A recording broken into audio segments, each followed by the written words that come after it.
தக தக தக தக தக தங்க கூரை அணிந்தாலும் துளசி மாலை அணிந்தாலும் ஐயனோ சபரிமலை மேல் இருப்பது தியான நிலை.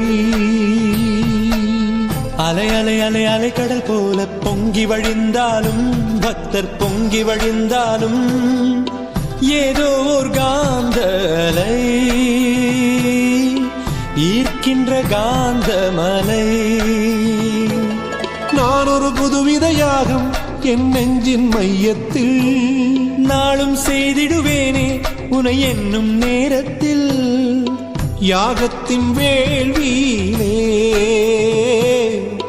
ஐயனின் பொன்னுருவம்